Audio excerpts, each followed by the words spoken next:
대해보각 선사어록 83번째 시간입니다. 대해가 말했다. 이 승려는 다만 경의 머리 한 글자를 물었을 뿐인데 목주는 선지 중에 차별 자륜을 가지고 용감 수감과 당운과 옥편 등을 처음부터 모조리 주의하여 이 승려의 마음속에다 뿌려놓으니 이 승려도 거리낌 없이 기특하여 그 자리에서 바로 긍정하고 알아차렸다. 말해보아라. 어느 곳이 그가 알아차린 곳인가 설명을 들어보아라. 이자도 되지 않고 팔자도 아님이라.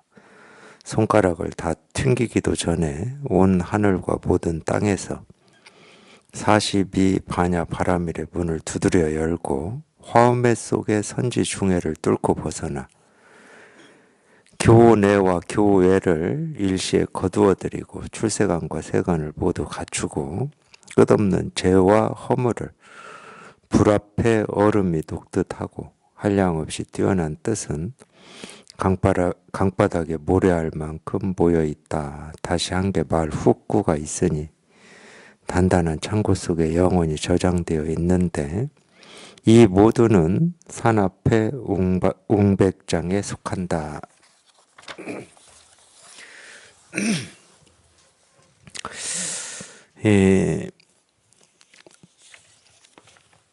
이게 병불설법이잖아요. 제가 또 쓸데없는 얘기합니다. 병불설법, 대종고스님 46살 때 했다고 하는데 대스님이 어느 극근선사를 찾아가서 처음 체험을 한 게 36인가 7살 때 체험을 했습니다.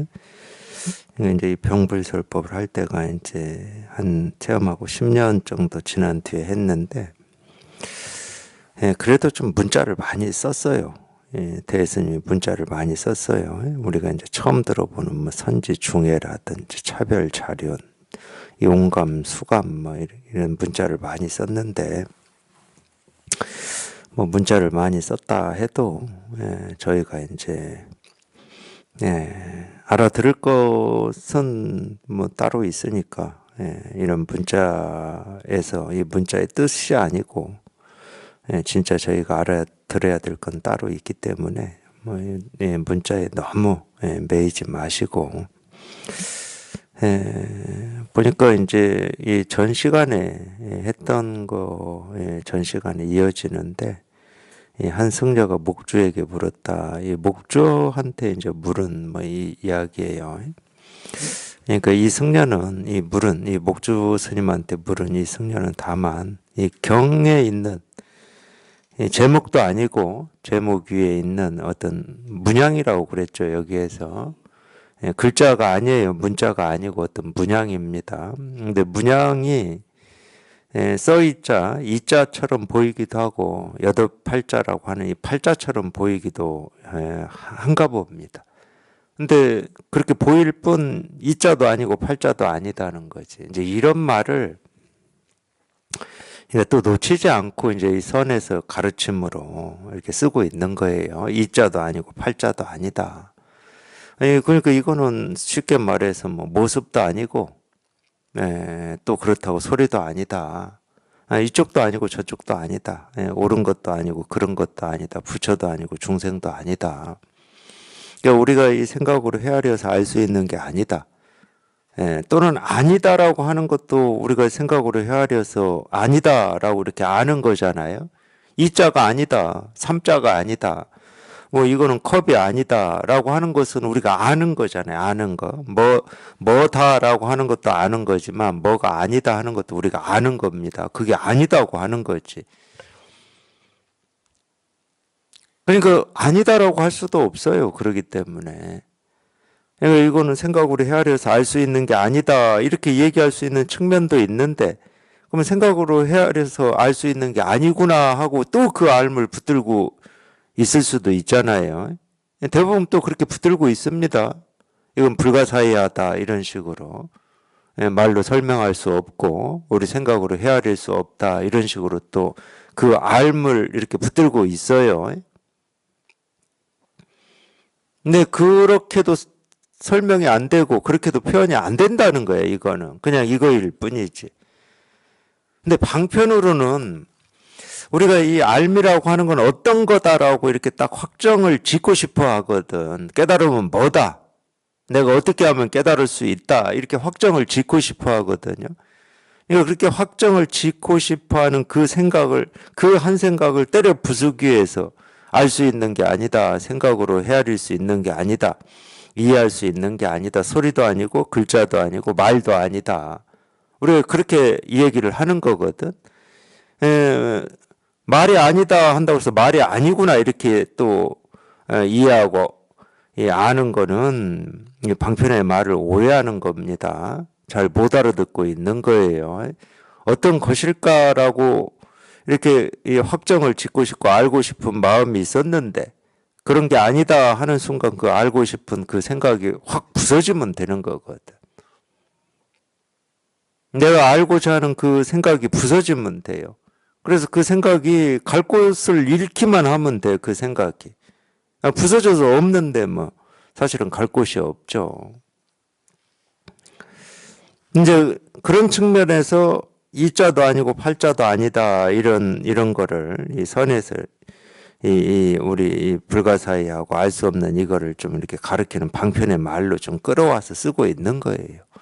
그럼 이자도 아니고 팔자도 아닐 때는 무엇입니까? 또는 어떤 겁니까? 뭐 이런 식으로 그렇게 쓸 수 있죠.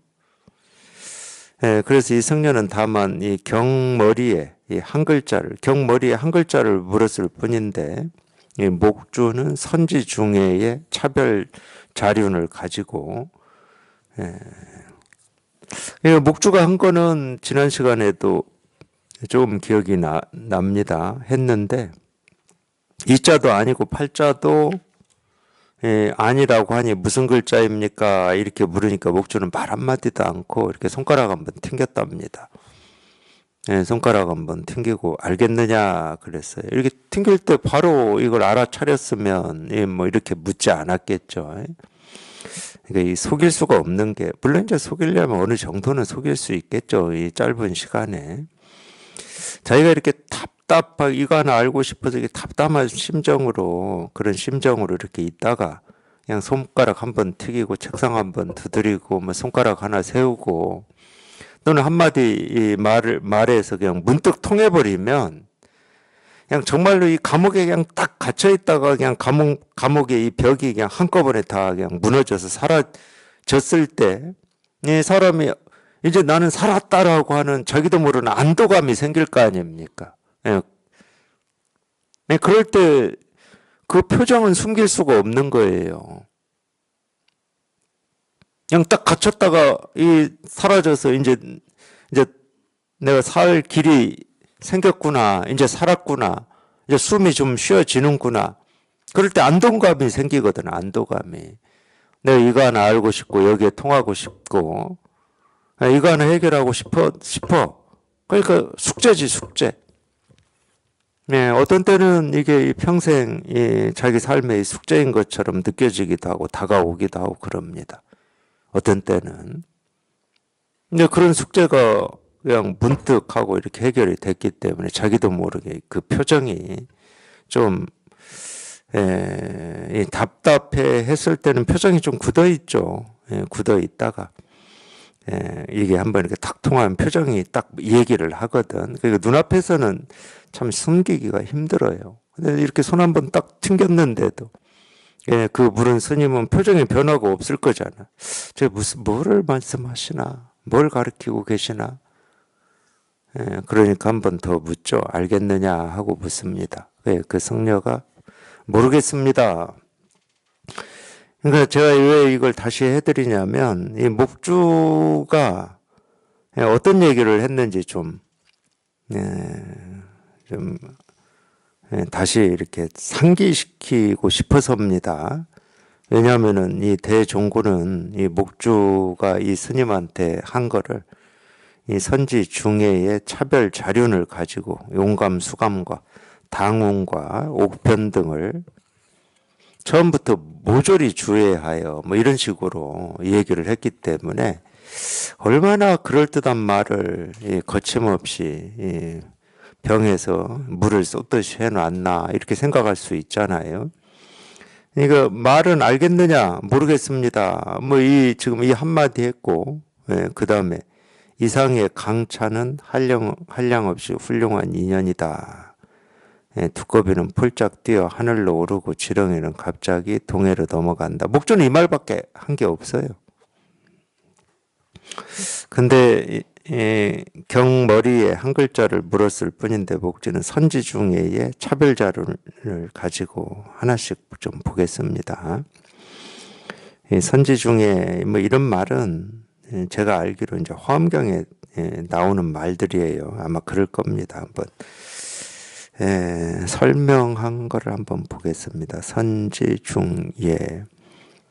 이 선지는 잘 안다라는 뜻이고 착할 선자에다 알 지자니까 중은 대중 할 때 군중 여럿 무리를 얘기하죠. 여럿 모든 뭐 이런 뜻이죠. 중 이해할 때 이해는 예수를 할 때 이해입니다. 대광 광불 화엄경 입법계품에 소개된 선지중예 보살에 관한 내용이다. 선지중예가 맞아요. 보살 이름을 선지중예라고 불렀어요. 그래도 내용을 한번 읽어드리겠습니다. 뭐 이런 때 화엄경에 나온 내용 한 편 우리가 또 같이 이렇게 읽을 기회가 있겠죠. 이럴 때 편우가 답하였다. 선남자여 여기에 한 동자가 있으니 이름이 선지중예인데 보살의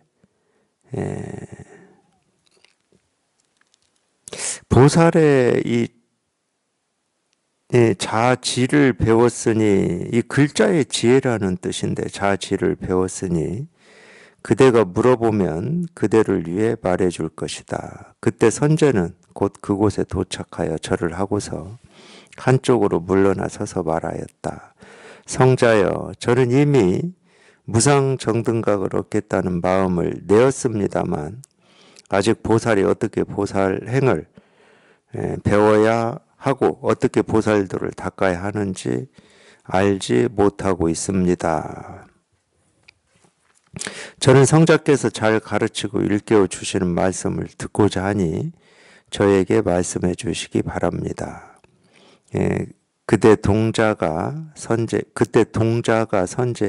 말했다. 그러면 이 화엄경에 이 선제 동자가 52명의 선지식을 찾아가잖아요. 그 중에 한 명이네요. 선지중예라고 하는 이 보살이. 그때 동자가 선제에게 말을 했다. 선남자여 나는 보살의 해탈을 얻었는데 그 이름이 선지중예입니다. 나는 늘 이들 자모 이 자모라고 하는 것은 이 범자의 자음과 모음 이 42자를 얘기한다고 그럽니다. 자음과 모음 42자. 이 범자라고 하는 걸 우리가 범어라고 그러죠. 범어. 어떤 불교에서 쓰고 있는 어떤 이름이죠. 이름.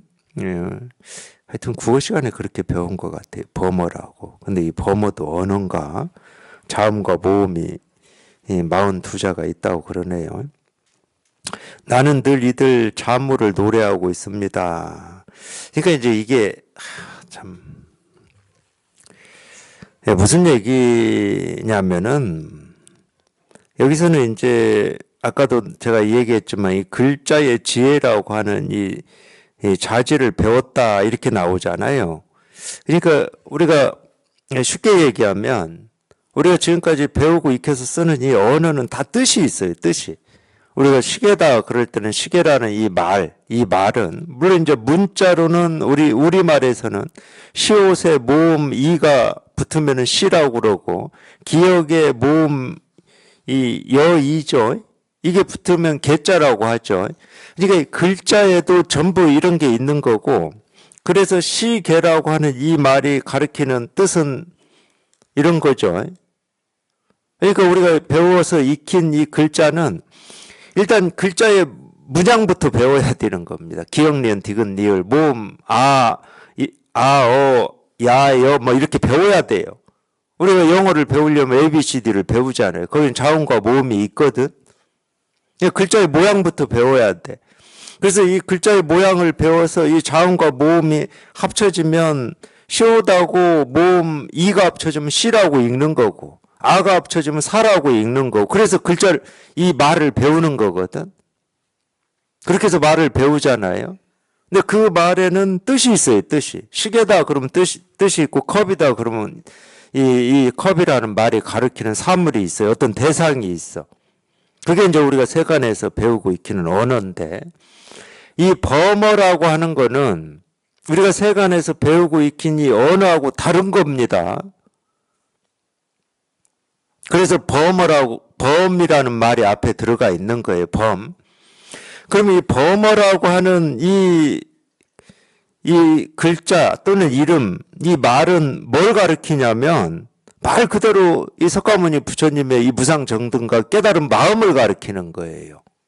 모든 범어는 그럴 수밖에 없잖아. 이 깨달음을 가르칠 수밖에 없잖아. 가르칠 수밖에 없잖아.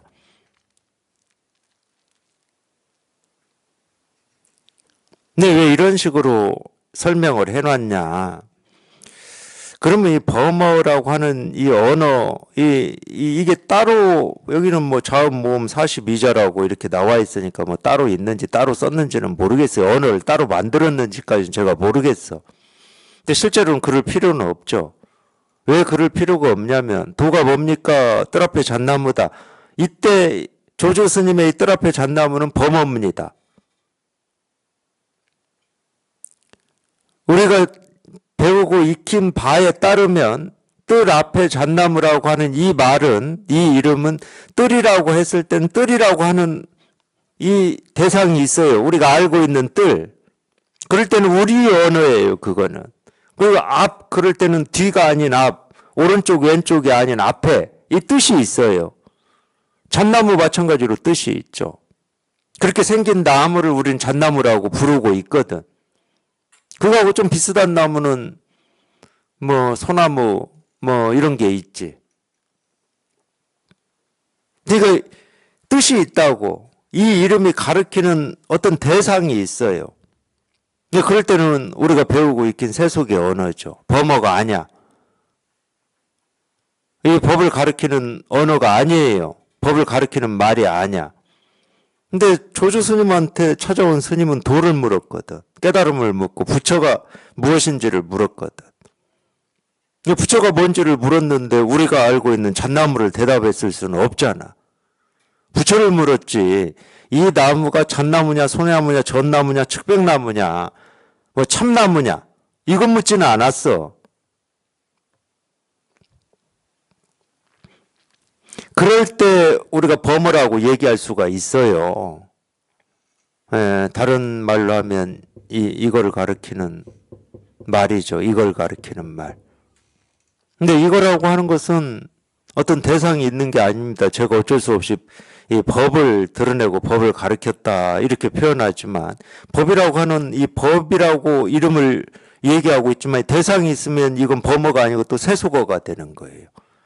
우리가 법이다, 부처다, 깨달음이다 이런 언어를 쓸 때, 이런 이름을 쓸 때 법, 깨달음, 부처라고 하는 이 말에 해당하는 뭐가 있다 그러면 이건 또 우리가 배우고 익힌 세속의 말이 되는 겁니다. 근데 이름은 법이다 그러는데 법이라고 하는 게 없어. 법이라고 할 게 뭐라고 할 게 없어. 이름은 부처라고 하는데 부처라고 할 게 없어요. 뭐가. 그럴 때 범어라고 그러는 겁니다. 이 범자가 불교를 좀 이렇게 공부하시는 분들은 많이 들어본 범자예요. 범행이라는 말도 많이 씁니다. 범행. 깨끗한 행동이죠. 깨끗하다는 뜻이에요. 깨끗하다라고 하는 뜻은 우리 가르침이나 불교에서 모습이 깨끗하냐 더럽냐, 티끌이 묻었냐 안 묻었냐 이런 게 아닙니다. 아예 모습이 없는 거예요. 그래서 이 깨끗하다는 말을 쓸 때 이 불교의 가르침에서는 그 앞에 두 글자를 씁니다. 텅 비었다. 이 텅 빈을 꼭 써요. 텅 비고 깨끗하다 이렇게 씁니다. 모습이 없기 때문에 그래요. 모습이 없기 때문에. 모습이 없기 때문에 오염될 수가 없어요. 그리고 알 수가 없어. 더 얘기하면 깨끗한지 더러운지 알 수가 없어요. 깨끗한 어떤 상태를 얘기하는 게 아닙니다. 우리 분별이 뚝 부러져 가지고 뭐라고 할 게 없고 그냥 본래 무일물이라고 하듯이 그냥 뭐라고 할 게 아무것도 없어요. 뭐라고 할 게 아무것도 없어. 그러니까 뜰 앞에 잣나무 그랬지만은 거기는 뜰이 있는 것도 아니고 앞뒤가 있는 것도 아니고 잣나무가 있는 것도 아니고 없는 것도 아니고 그 말을 듣고 우리가 이 실상에 통한다라고 하는 것은 그냥 뜰 앞에 잣나무다 이랬는데 뭐가 없어.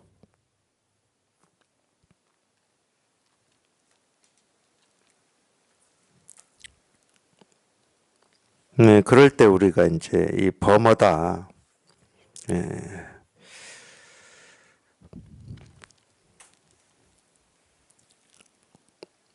근데 여기에서 이제 선지중회라고 하는 이 보살이 나는 늘 이들 자모, 범자의 자음보음 이 42자를 노래하고 있다.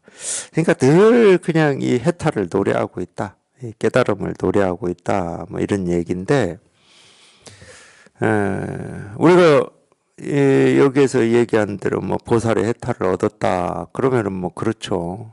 뭘 보고 뭘 듣고 뭘 생각하고 뭘 경험한다 하더라도 늘 그냥 텅 비고 깨끗해서 뭐라고 할 게 없거든. 뭐라고 할 게 없다는 말은 뭐 내일이 없다는 거예요. 내일이. 사실 참 간단합니다. 우리 어떤 때는 우리 생각이라고 하는 게 저는 좀 공부하면서 그렇게 느껴지는 때가 있는데 내일이 없으면 우리 생각은 돌아가질 않아요. 내일이 없는데 뭐 내일이. 우리가 하루 종일 이 생각이나 감정이나 느낌을 가지고 하는 거는 결국은 지금보다 좀 나아지는 앞으로 지금보다 좀 나아지고자 하는 이 생각, 이 느낌, 이 감정이에요. 제가 볼 때는. 그래서 내일이 없으면 이 생각이라고 하는 얘는 사실은 할 일이 없어요. 할 일이. 생각이 뭘 할까요? 내일이 없는데. 하여튼 제 느낌으로는 그래요. 제 느낌으로. 예를 들어서 우리 지금 이런 법문을 듣고 그냥 이거 하나 이렇게 통하고자 하는 어떤 뜻과 기대, 이 원을 가지고 계신다. 그 입장도 마찬가지야. 그 입장도 뻔해. 지금은 내가 여기 못 통했는데 법문을 열심히 듣다 보면 통해지겠지라고 하는 내일이 있어요. 앞으로가 있다니까.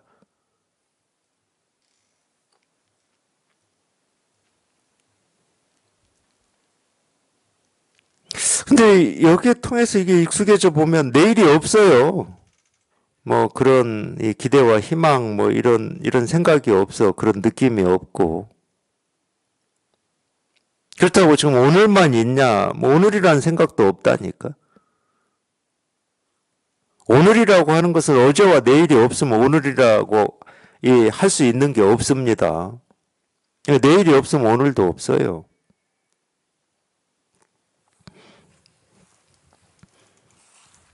그게 이제 보살의 해탈이라고 하는 건데, 이 보살의 해탈이라고 하는 건 뭐라고 할 게 없는 겁니다. 뭐 어제가 있고 오늘이 있고 내일이 있는 게 아니고 이것만 잘 되면 뭐 앞으로 나아지는 것도 아니고 여기에 통하기만 하면 이제 모든 번뇌가 이제 다 사라지고 좋아질 거야.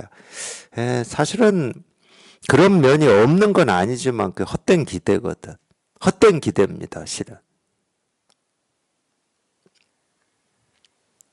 그 심정을 이해를 못하는 건 아니지만 그런 기대나 희망이 한 측면으로는 우리가 이런 공부를 할 수 있는 어떤 계기, 동기, 원동력이 있기도 하지만은 한 측면으로는 이미 깨달아 있는 이 자기 본성을 가리는 역할도 하고 있어요. 이미 깨달아 있는데 내가 통하기만 하면은 뭐 이러고 있는 거니까. 아, 이미 통해 있는데 통하기만 하면 그 생각이 가로막고 있잖아. 믿기 어려우시겠지만 우리는 모두 다 여기에 통해 있습니다. 따로 통해야 될 일 없어요. 따로 깨달아야 될 법이 없어요. 그러니까 금강경에서도 얻을 법이 없다. 반야신경에서도 이무소득. 얻을 게 없기 때문에 이무소득구. 본래 얻을 게 없어요.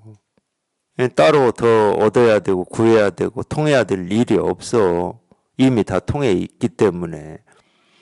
그래서 자꾸 말씀드리는 거예요. 우리는 태어날 때부터 그냥 이거 하나 가지고 태어나서 이거 하나 지금 이날 이때까지 단 한시도 끊어짐 없이 빠짐없이 이거 하나 쓰고 살고 있다.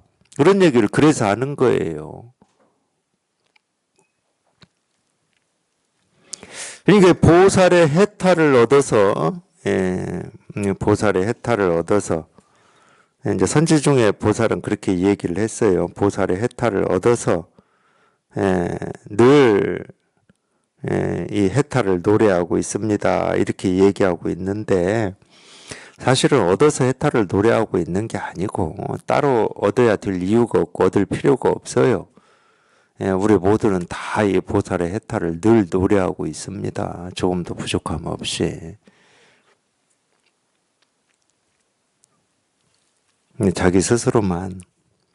이 자기 꾀에 자기가 속는다는 말이 있잖아요. 자기 꾀에 자기가 속는다. 그러니까 이 공부는 자기가 어떻게 해보려고 하는 순간 자기 꾀에 자기가 속아. 이걸 깨달아 보기 위해서 좀 애를 써보겠다, 노력을 해봐야 되겠다. 그거 자기 꾀에 속고 있는 겁니다. 대표적인 게 이제 우리 배운 고사 성어 중에 하나가 조삼모사인데, 원숭이란 놈이 옛날부터 이 자기 꾀가 좀 많았나 봐요. 원숭이란 놈이. 우리나라는 이제 원숭이가 살지를 않았기 때문에 원숭이에 관한 뭐 그런 고사가 없어요. 우리나라는. 근데 중국은 이제 원숭이가 살았었나 봐요. 이 남쪽 지방에 살았겠죠. 근데 원숭이가 꾀가 많았나. 근데 이 꾀가 많은 게, 어떤 때는 이제 뭐 어떤 어려운 일을 해결해 나가는데 도움이 될 때도 많은데, 꾀가 많은 사람은 자기 꾀에 자기가 속는다 이런 말을 하잖아요. 조삼모사가 딱 그런 거죠. 아침에 3개 주고 저녁에 4개 주니까 원숭이라는 놈이 화냈다고 그러는데 반대인지도 모릅니다. 이제 잊어먹어서. 보통 자기 전에 4개 주면 좋다고 해야 되지 않나? 이거 막 화를 내니까 아침에 4개 주고 밤에 3개 주니까 좋아했다고 그러죠. 그런 것처럼 이 마음 공부에서도 마찬가지입니다. 자기가 어떻게 해보려고 하는 것은 전부 꾀를 내는 거예요. 꾀를. 그럴 필요가 없거든. 이 마음 공부는. 생각이 필요하거나 지식이 필요한 공부가 아니에요. 그냥 아무 말 없이 생각 없이 그냥 통하는 공부거든. 그러니까 누구나 다 깨달아 있고 이 깨달음이라고 하는 이 마음을 누구나 지금 다 쓰고 있습니다. 조금도 부족함 없이 다 쓰고 있어요. 안 쓸 수가 없는 거라니까. 내가 보고 듣고 생각하고 느끼고 행동하는 하나하나는 그게 어리석은 행동이든 지혜로운 행동이든 전부 우리가 이 깨달은 마음이라고 하는 이 부처님이 깨달았다고 하는 이 무상정등각 이 마음하고 떨어져 있질 않아요. 어리석은 행동도. 탐진치 삼독이라고 하는 어떤 그런 감정이나 느낌이나 그런 이 견해도 이 무상정등각이라고 하는 이 마음하고 떨어져 있질 않아. 근데 우리는 이제 그건 못 보고 탐진치 삼독이라고 하는 이 모습만 보거든. 뭔가 욕심을 내고 화를 내고 이 어리석은 행동을 하고 이 모습만 봐요. 그러니까 이거는 이제 한자로는 지양이라고 표현을 하는데, 이거는 좀 내가 좀 멀리하고 이 세상에서 우리가 좋다고 하고 자기가 옳다고 하는 행동이라든지 생각이라든지 느낌이라든지 감정만 자기 걸로 하고 싶은 거예요. 근데 우리가 이 무상정등각이라고 하는 깨달은 마음은 우리가 뭘 보든 뭘 듣든 뭘 생각하든 뭘 경험하든 거기에 딱 붙어 있다니까. 그러니까 이 색즉 시공이라고 하는 이 한마디를 알아들으시려면 그냥 그렇게 모습만 쫓아서 이거는 옳은 행동, 이건 그른 행동, 이거는 뭐 화고 어리석음이고 욕심이고, 이거는 뭐 이타적이고 희생이고 사랑이고, 이런 분별에서 벗어나야 돼요. 우리가 찾고 있는 이 무상정등각, 이 깨달은 마음은 한 번도 우리하고 떨어져 있어 본 적이 없다니까. 뭘 보든 듣든 느끼든 생각하든 어떤 행동하고도 떨어져 있을 수가 없어요. 그러니까 어떤 행동하고도 떨어져 있질 않기 때문에 도가 뭡니까? 이렇게 원시적으로 가르치는 거예요. 이렇게 원시적으로 가르쳐, 원시적으로. 어떤 행동하고도 떨어져 있질 않아요. 어떤 말하고도 떨어져 있질 않고. 그리고 어떤 대상하고도 떨어져 있질 않습니다. 이제 엉뚱한 곳에서 찾지 마시라고. 이것 빼고 저것 빼고 다 빼고 나서 좋은 것만, 아름다운 것만, 깨끗한 것만, 텅 비어있는 것만 붙들고 깨달음이라고 하지 마시라고. 그게 가장 어리석은 공부예요. 그냥 이 세상 어떤 일하고도 그냥 딱 붙어 있어. 그러니까 둘이 안 된다고 그러지. 불법을 불이법이라고 그러잖아. 그리고 왜 중도라고 그러냐? 이 중도는 간단하잖아. 우리가 이 깨달음이라고 하는 것과 우리 사람들이 생각하는 뭐 좋지 않은 생각이나 화나 분노나 미움이나 원망이나 절망이나 좌절이나 이 둘은 완전히 다른 거라고 생각할 거 아니야. 그러니까 이걸 버리고 좋다고 여기는 이 깨달음이든지 좋은 거에 머물고 싶은 거지. 그럼 왜 중도냐? 이것도 아니고 그 반대도 아니니까. 이거 중도가 불이라고 그러는 거예요. 이것도 아니고 저것도 아니다는 건 이 둘이 아니다는 거잖아. 이쪽도 아니고 저쪽도 아니야. 그게 중도야. 그러니까 불이가 중도고 중도가 불이라고 그러는 거야. 왜 그러냐? 이 세상 모든 거하고 딱 붙어 있으니까. 무상정등각이라고 하는 거는.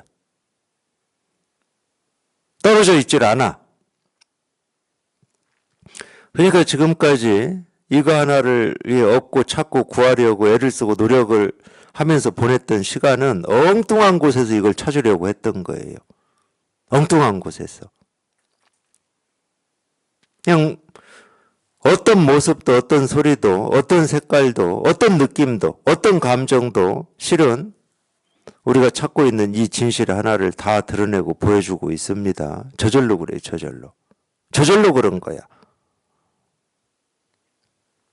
그러니까 쉽게 얘기하면 이 하나의 모습이 이 세상에 이렇게 나오려면은 이 모습만 가지고는 못 나온다는 거야. 그냥 쉽게 얘기해보게 해요. 이 모습만 가지고는 못 나와. 이 모습이 나올 때 우리가 그렇게 찾고 싶은 이 무상정등각이라고 하는 깨달은 마음이 있죠. 그게 이 모습에 딱 붙어서 나온다는 거야. 쉽게 얘기하면. 그러니까 이거를 분별하고 살 때는 지금까지 이걸 모습이라고만 배우고 익히고 살 때는 당연히 이건 모습이라고만 알고 있지. 근데 저희가 이런 이 깨달음에 관심을 가지고 그런 뜻을 가지고 원을 가지고 공부를 해서 체험을 해보면 그냥 이 모습 그대로가 내가 찾고자 했던 이 깨달은 마음이었어. 이 모습 그대로가 이 하찮은 볼펜이라고 하는 이 모습 그대로가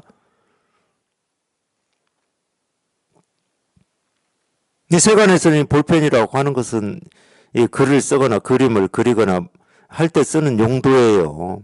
그래서 잉크가 다 닳아지면 그냥 버리는 겁니다.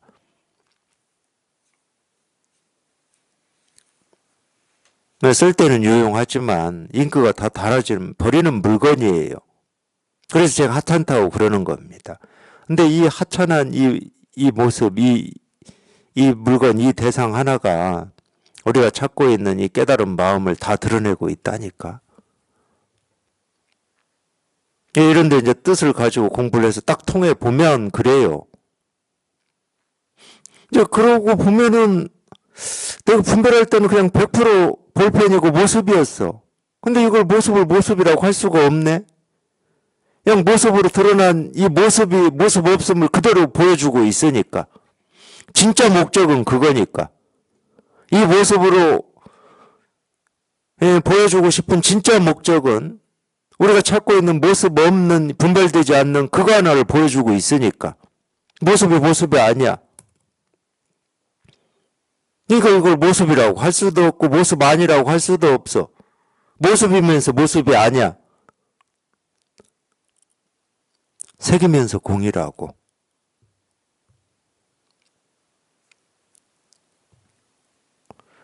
절대 따로 있지가 않아요. 그렇기 때문에 우리 스스로가 한 번도 떠나본 적이 없다니까. 오히려 반대야. 우리 스스로라고 하는 이 나 있잖아요. 나. 이 몸뚱아리 생각, 느낌, 감정, 내 생각, 내 느낌, 내 감정조차도, 내 몸뚱아리라고 하는 이 모습조차도 우리가 그토록 찾고 있는 이 무상정등각이라고 하는 이것과 딱 붙어 있다니까. 그래서 팔을 흔들든 발을 흔들든 자기는 뭐 신나서 춤을 춘다고 그러고 노래를 부른다고 하든 재밌어서 웃는다고 하든 슬퍼서 운다고 하든 그 하나하나의 모습에 이게 딱 붙어 있다니까. 어찌할 수가 없어요. 그러기 때문에 뭐 부정할 수도 없고 긍정할 수도 없는 거야. 예를 들면 그런 말이 있었어요. 그런 말.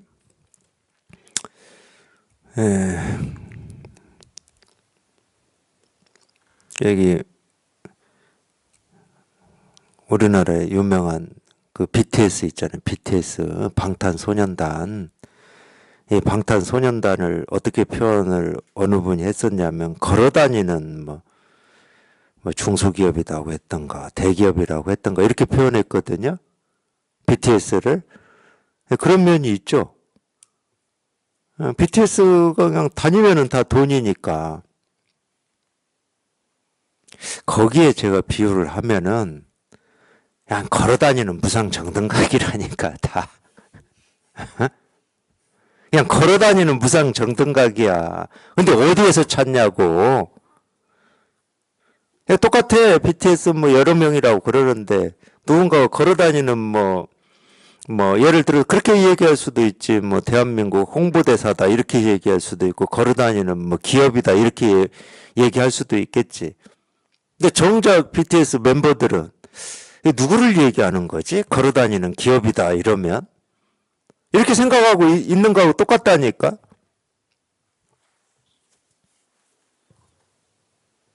그러면 좀 더 심하게 얘기를 해야 되나? 그냥 걸어다니는 부처들이에요. 부처를 다른 데서 찾지 말라고. 자기가 하면서도 자기가 실감을 못하고 엉뚱한 생각만 하고 있으니까 그게 제일 안타까운 겁니다.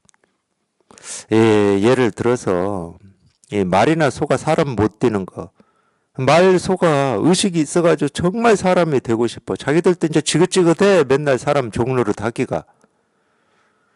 그냥 봄 되면 밭 갈고 농 갈고 그냥 헐떡헐떡 하면서 그 힘써야 되고 지긋지긋해. 그래서 뭐 새끼 나서 그 새끼의 그 자기 새끼까지 전부 그 또 사람들의 종로로 다는 이 운명, 이 숙명의 굴레를 벗어나지를 못하니까 얼마나 지긋지긋하겠습니까? 의식이 있다 그러면 그 말이나 소가. 그러니까 자기들도 사람이 되고 싶어. 사람이 되고자 무지 애를 써요. 애쓰고 노력을 해. 그때도 안타깝긴 안타깝지. 참 저 불가능한 일을 하는구나 이렇게 어차피 안 되거든. 애쓰고 노력한다고. 그건 어차피 안 되는 거예요. 근데 뭐가 더 안타까운 일이냐면 우리는 날 때부터 본래 부처야. 모든 사람이 깨달아 있어. 근데 자기는 못 깨달았다고 착각해가지고 중생 노릇이나 하고 산다. 제일 안타까운 거죠. 그건 뭐하고 똑같냐면 사람으로 태어나긴 태어났는데 자기는 사람이 아니라고 착각한 거예요. 소돼지라고 착각한 거야. 사람 모습을 가지고 소돼지의 행동을 따라서 하고 소돼지가 먹는 밥을 먹고 그렇게 사는 거하고 똑같은 거거든. 굳이 비유를 하면은. 걸어다니는 부처라니까. 이 걸어다니는 이 기업 걸어다니는 이 홍보대사 부러워하지 마시고 우리 이 스스로가 자기 스스로가 걸어다니는 부처다. 빨리 그걸 한번 실감을 하셔야 돼요. 그래야 이 삶의 어떤 무게라든지 이 삶의 어떤 갈등, 번뇌, 고민이 전부 사라지는 거지 저절로.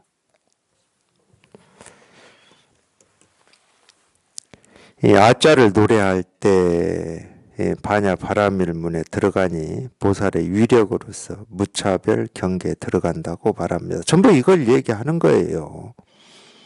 이 반야 바라밀문이다. 이게 이제 우리가 굳이 얘기하면 실상문, 진여문, 이 깨달음의 문 뭐 이런 건데, 그러니까 이렇게 얘기할 수가 있어요. 여기 이렇게 통하기 전에는 참 이 깨달음의 문, 이 진여문, 실상문이라고 하는 게 아무리 찾아도 찾을 길이 없고, 그러니까 희귀하고 정말로 이 한강 백사장이 지금은 없는데 해운대 모래사장이라고 할게요. 정말 바늘 하나 찾는 것보다 더 어려운 일인데 여기에 통해 보면은 그냥 그렇게 찾기 힘들었던 이 해운대 모래사장에서 이 바늘을 하나잖아요. 해운대 모래 전체가 그냥 다 바늘이라니까. 그냥 아무렇게나 짚든 말든 다 바늘이에요. 그냥 우리가 보고 듣고 느끼고 경험한 하나하나가 다 실상문이고 진여문이고 깨달음의 문이고 부처야 그냥.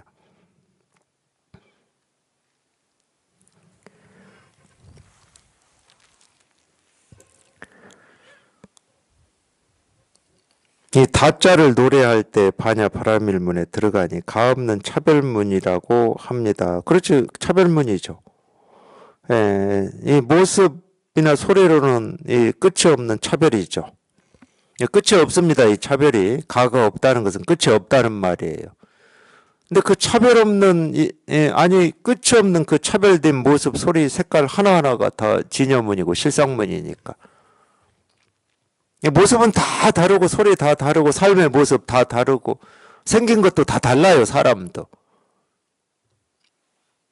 근데 그 다른 모습 하나하나가 다 진여문이고 실상문이고 부처니까. 그러니까 우리가 부처라고 그럴 때는 이 사람의 몸 하나만 가지고 얘기할 때도 마찬가지예요. 그냥 눈에도 부처가 있고 코에도 부처가 있고 그냥 입술에도 부처가 있고 손가락 하나하나에도 부처가 있고 이 움직임 하나에도 부처가 있고 부처 아닌 게 없어.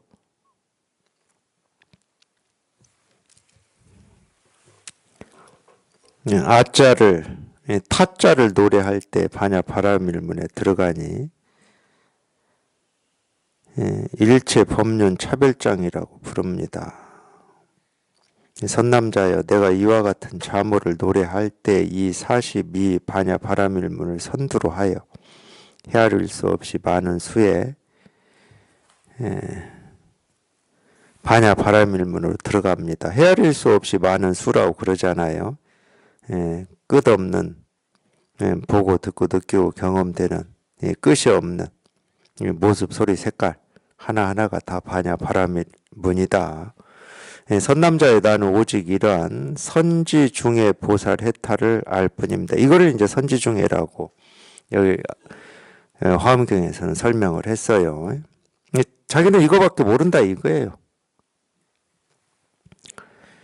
이것은 마치 모든 보살 마살이 모든 세간과 출세간에 뛰어나고 교묘한 법을 지혜로서 통달하여 피안으로 건너가는 것과 같고 다른 지방의 색다른 기회를, 그래서 이제 이 예자를 쓴 것 같아요. 기회 이런 거니까. 다른 지방의 색다른 기회를 모두 종합하여 남김이 없는 것과 같고, 문자와 산수를 다 배워서 깊이 이해하는 것과 같고, 의술과 주술로서 온갖 병들을 다 치료하는 것과 같고, 중생들이 귀신에 들렸거나 원한과 저주를 받고 있거나 나쁜 벌이 일으키는 변개를 입었거나 송장에게 쫓기거나 간질병을 알아 허약하거나 온갖 종류의 질병들에서 모두 구제하여 건강하게 만드는 것과 같고, 또 금, 옥, 진주, 조개 껍질, 산호, 유리, 수정, 차거 조개, 게살야 등 모든 보물들이 나는 곳과 품질과 종류가 같지 않고 가치가 크고 작음을 잘 아는 것과 같고, 마을 진영과 시골 성읍과 크고 작은 도성과 궁전 정원과 바위 샘물 늪 연못 등 사람들이 살고 있는 모든 곳을 보살이 모두 곳에 따라 거두어 보호하는 거수와 같고, 또 천문 지리와 사람 모습의 기륭과 날짐승 들짐승의 소리와 구름과 노을 등 기후와 곡식의 풍령과 흉령과 국토의 안정과 위험을 잘 관찰하는 것과 같습니다. 이와 같이 세간에 있는 기회를 모두 익혀 그 본원을 다 밝히고 다시 출세간의 법도 잘 분별하여 이름을 바르게 하고 뜻을 가려내며 본 바탕과 모습을 관찰하여 순리에 따라 수행하여 지혜로서 그 속에 들어가니 의심도 없고 장애도 없고 어리석음과 어둠도 없고 완고하고 아둔함도 없고 걱정과 번뇌도 없고 빠져 들어감도 없고 드러나 박지 않음이 없으니 내가 어떻게 그 공덕행을 다 알고 말할 수 있겠습니까? 제가 화엄경 입법계품에 나오는 이 선지중의 보살에 대한 이 내용인데, 아마 이게 이제 선지중의 보살 내용 전부는 아닐 겁니다. 도반들이 가끔 저한테 묻더라고요. 왜 저희는 화엄경으로 법회를 안 하냐고 저한테 물어요. 이런 것 때문에 제가 안 해요. 이렇게 길어, 한 문장이. 이거 읽다가 끝나게 생겼어. 근데 제가 화엄경 가지고 법회를 안 해도 우리 스스로가 공부를 하셔서 여기에 통해가지고 여기 익숙해져서 이런 글을 읽어보면 아무리 길어도 뭘 얘기를 지금 하고 있는지 스스로 이렇게 공감하고 실감하실 수 있습니다. 그때 봐도 안 늦어요, 사실은 화엄경. 왜 이렇게 이 얘기를 하고 있는 건지. 좀 그런 생각이 좀 들기도 해요. 시간도 없는데, 이제 쓸데없는 말인데. 우리가 예를 들면은, 저는 동네에서 이제 그런 거를 본 적은 없고, 이제 TV나 이런 데서 좀 들었던 것 같기는 한데, 이 무성극단이라고 있었잖아요. 무성극단. 앞에 나온 배우들은 말을 안 합니다. 어떤 연기만 하고, 뒤에 이 변사라고 그랬어요. 변사. 이 사람이 막 읽어주는 거예요. 이거는 이제 뭐에 좀 발전이냐면은, 우리가 이제 말로만 이렇게 책 읽어주듯이 이렇게 그냥 읽어줄 때하고, 그 책의 내용에 나오는 이 사람들이, 그 역할을 맡은 사람들이 앞에 나와가지고, 그런 거를 이렇게 모습으로 행동을 하면서 이 말을 듣는 거하고는 이게 시청각 효과입니다. 보는 사람이 실감도가 달라요. 근데 여기서 더 발전하면 이제 변사가 따로 안 읽어줘요. 성우가. 이 연기하는 사람이 그 역을 맡은 사람이 실제처럼 해버리는 거지. 그게 이제 요즘 우리 영화나 드라마 이런 데서는. 그러니까 이것도 발전이 있었던 거예요. 불교도 그랬거든요. 불교도 처음에는 이제 아소카왕 때 탑을 세웠어요. 탑을 전국을 이 불교라고 하는 이 세계관으로 아소카왕은 통일시키고 싶었거든. 인도 때. 그래서 곳곳에 탑을 세웠습니다. 이 탑이라고 하는 걸 세웠어요. 처음에 절을 세운 게 아니에요. 절은 처음에 없었어요. 이 탑을 세워서 그 탑을 지키는 탑지기가 이 부처님의 생애라든지 부처님의 이 깨달음이라든지 이런 거를 설명해 주었어요. 그럼 사람들이 모이면은 막 설명을, 이야기를 해주는 거지. 근데 이 얘기를 해주다 보면 이제 발전을 해요. 그래서 사람들이 이제 정기적으로 모여. 정기적으로 모이면 어떻게 해야 되겠습니까? 이제 비를 막을 지붕이 건물이 필요한 거예요. 그래서 건물 이제 지어서 또 설명을 해줬어요. 근데 설명을 하다 보니까 어떤 발전이 있어요? 금방 얘기한 그림이 그려지기 시작한 거예요. 부처님 그려지고. 부처님이 태어났다 그러면 애기 모습으로, 우리 절에 가면은 그 있죠. 부처님의 일생이 있잖아요. 그걸 그려서 그 모습을 보여주면서 이거 설명을 하는 거예요. 그럼 훨씬 실감이 되잖아. 그래서 화엄경은 제가 볼 때는 그때 그렇게 막 이야기로 사람들한테 실감을 줄 때, TV 없을 때 꼭 그때 쓰여진 꼭 희극 대본과 같아요. 제가 느끼기에는 우리 무협지 막 장황하게 막 써놓은 것처럼. 하여튼 제가 느끼기는 그렇습니다. 근데 저희가 이제 여기에 통해서 이게 익숙해져서 읽어보면 뭘 얘기하려고 이렇게 하고 있는지가 분명해지거든. 그냥 사실은 별 얘기 아닙니다. 자기가 이것만 분명하면. 이것만 분명하면 그냥 이거를 장황하게 얘기를 하고 있을 뿐이거든. 너무 장황해가지고 우리가 법회 교재로 쓰기는 조금 어려운 점이 있습니다.